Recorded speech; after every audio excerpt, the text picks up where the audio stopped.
தமிழ் சினிமாவின் உச்ச நடிகர்களில் ஒருத்தரான நடிகர் விஜய் அவர்கள் தற்போது தமிழக வெற்றி கழகம் அப்படின்ற அரசியல் கட்சியை தொடங்கி அரசியல் கட்சி தலைவராகவும் உருவெடுத்துட்டாரு.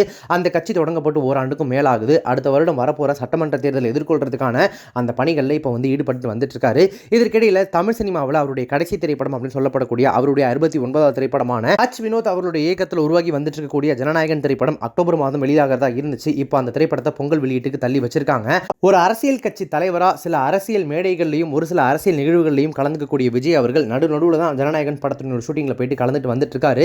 ஜனநாயகன் படத்தினுடைய ஷூட்டிங் இன்னும் ஒரு சில வாரங்களில் முடிஞ்சிடும். இப்போ கொடைக்கானல் ஷூட்டிங் போயிட்டு இருக்கு. சீக்கிரமாகவே அந்த ஸ்கெடியூல் முடிஞ்சிருச்சு அப்படின்னா அடுத்து ஒரு சில காட்சிகள் தான், அதோட படத்தினுடைய ஷூட்டிங் முடிஞ்சிடும், விஜய் அவர்களோட போர்ஷன் முடிஞ்சிடும். அதுக்கப்புறம் முழு அரசியல் பிரவேசத்தில் அவர் ஈடுபட போறார் அப்படின்லாம் சொல்லிட்டு இருக்காங்க. இதற்கு மத்தியில் ஜனநாயகன் படம் குறித்த சில எக்ஸ்க்ளூசிவான அப்டேட்ஸ் கிடைச்சிருக்கு. என்ன அப்படின்னா, இது வெறும் கமர்ஷியல் படமாக மட்டுமல்லாம முழுக்க முழுக்க ஒரு பொலிட்டிக்கல் சட்டைர், அதாவது அரசியல் சார்ந்த திரைப்படமாக இருக்க போது. டிவிகே அப்படின்ற தளபதி விஜயினுடைய அரசியல் கட்சி சம்பந்தப்பட்ட ரெஃபரன்ஸ் படத்துல நிறையவே இருக்க போதாமா. ஏன் இவ்வளோ போறீங்க? தளபதி விஜயோடைய கேரக்டர் பேரே படத்துல தளபதி வெற்றி கொண்டான் அப்படின்றதா தான் இருக்க போதாமா.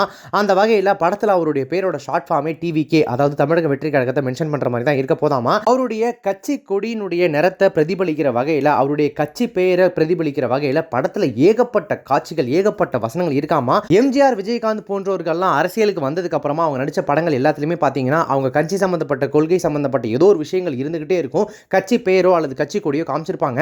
அந்த வகையில் இந்த ஜனநாயகன் திரைப்படமும் முழுக்க முழுக்க அந்த மாதிரியான படமாக தான் இருக்க போகுது அப்படின்னு சொல்றாங்க. அனிருத் அவர்களுடைய இசையில டிவிகே கட்சிக்காகவே இந்த படத்துல ஒரு பாட்டு ஒன்றும் இருக்க போதாமா. ஆனால் அது முழுக்க முழுக்க கட்சி பாட்டா இல்லாம ஒரு அரசியல் சார்ந்த டிவிகே விஷயங்களை உள்ள இன்க்ளூட் பண்ண ஒரு சாங்கா இருக்க போகுது. அது மட்டும் இல்லாம தமிழக வெற்றி கழகத்தின் அபிஷியல் அரசியல் பாடலாக வெளியிடப்பட்ட அந்த தமிழர் கொடி பறக்குது அப்படின்ற பாடல் இருக்கு இல்லையா, அந்த பாட்டுமே இந்த படத்துல ஒரு முக்கியமான பாட்டா வரப்போகுது அப்படின்னு சொல்றாங்க. ஸோ மொத்தத்தில் இந்த ஜனநாயகன் திரைப்படம் மோர் தென் கமர்ஷியல் மூவி, ஒரு பொலிட்டிக்கல் சட்டையர் மூவியா, அதுவும் தமிழக வெற்றி கழகம் டிவிகே சம்பந்தப்பட்ட நிறைய காட்சிகளை உள்ளடக்கிய தளபதி விஜய் அவர்களுடைய அரசியல் பிரச்சார திரைப்படமா இருக்கிறதுக்கான வாய்ப்புகள் நிறைய இருக்கும் அப்படின்னு சொல்றாங்க.